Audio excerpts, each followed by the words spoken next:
record of repelling threats. And the successful repelling of threats doesn't always generate news. If you're unsuccessful, it generates news. And so sometimes the fact of your super high batting average in repelling threats, which is something we should celebrate, doesn't get the attention that it deserves. And I know both the chair and I really appreciate the excellence of our folks in being able to defend against these threats.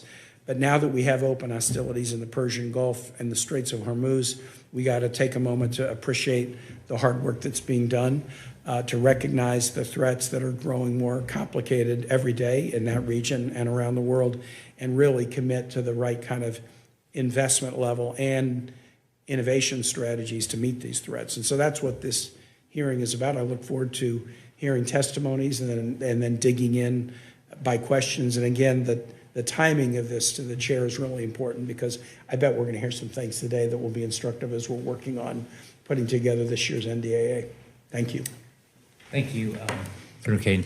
So I'll start with some questions, but maybe if you have something, as I asked this first part, if you want to add. So you don't even want to let them do their. Oh, I guess I should let you do. See, he's impatient. He wants to get right to the question. I'm sorry. Please start. Chairman Scott, Ranking Member Kane, and distinguished members of the committee, thank you for the opportunity to testify on unmanned surface vessels, USVs, a critical component of the Navy as laid out in the Chief of Naval Operations Fighting Instructions. There is no Navy without sailors, and that includes our USVs. These platforms require trained professional sailors.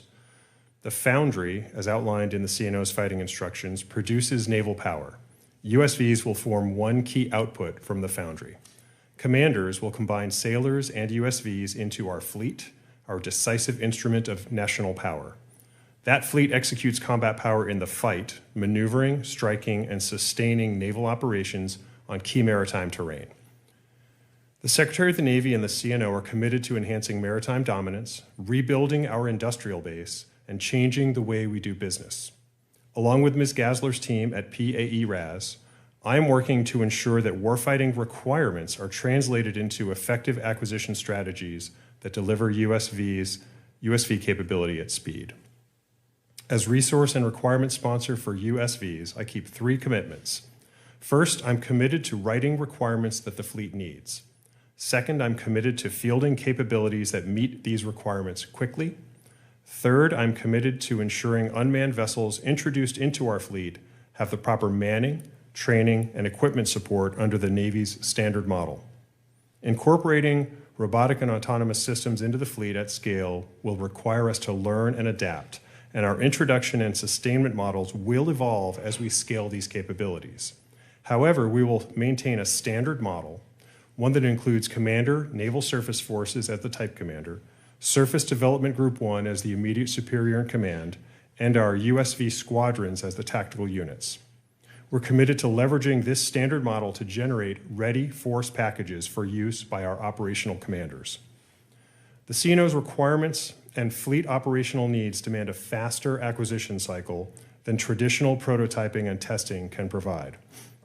I'm supportive of Ms. Gasler's efforts to accelerate this cycle. A faster approach to acquiring USVs at scale is critical to meeting fleet-driven timelines. Under the broader effort of requirements reform, we have adapted the way we generate requirements for USVs to move faster in tandem. The CNO has expressed a clear need for tailored forces and tailored offsets, capabilities that are lower cost, scalable, and can be fielded quickly to create operational advantage. USVs provide tailored capabilities that will augment and complement the main battle force.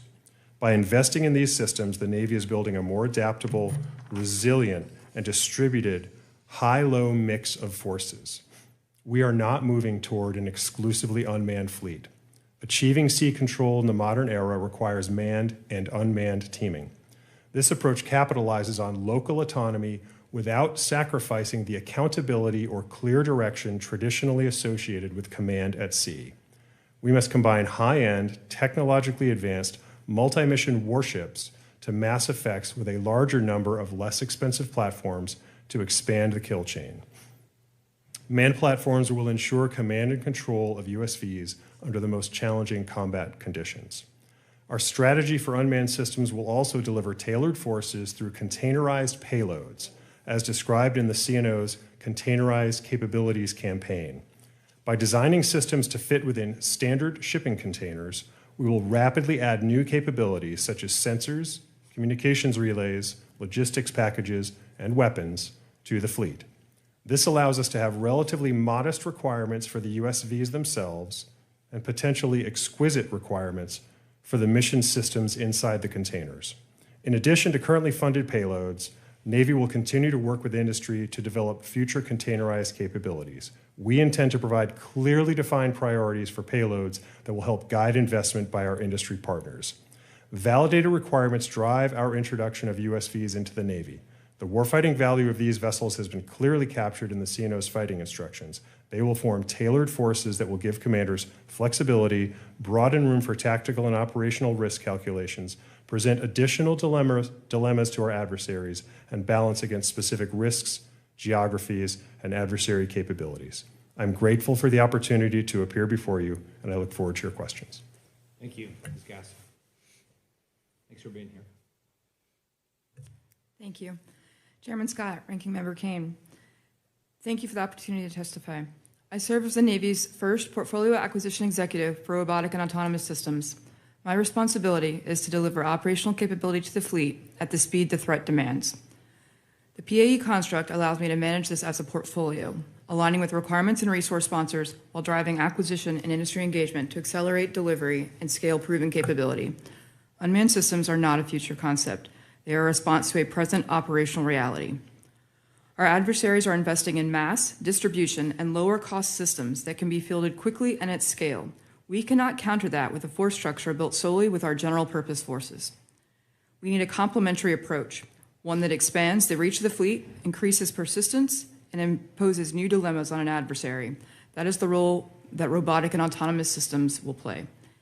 They are not a replacement for the Navy's main battle force. They are a core part of what the Chief of Naval Operations describes as tailored offsets. Capabilities that enhance fleet lethality and resilience and allow us to adapt quickly to stressing scenarios, including those where an adversary seeks to deny us access to the sea. These capabilities are designed to be scalable, adaptable, and deployable, able to perform missions such as scouting, screening, deceiving, denying, striking, and sustaining, while remaining cost-effective and, where appropriate, attritable. Across a family of systems, these capabilities are being fielded for multiple missions, including maritime domain awareness and ISR, communications and sensing, one-way attack, and counter-air effects. At the same time, we are seeing the rapid scaling of unmanned threats across air, surface, and subsurface domains that demand a parallel focus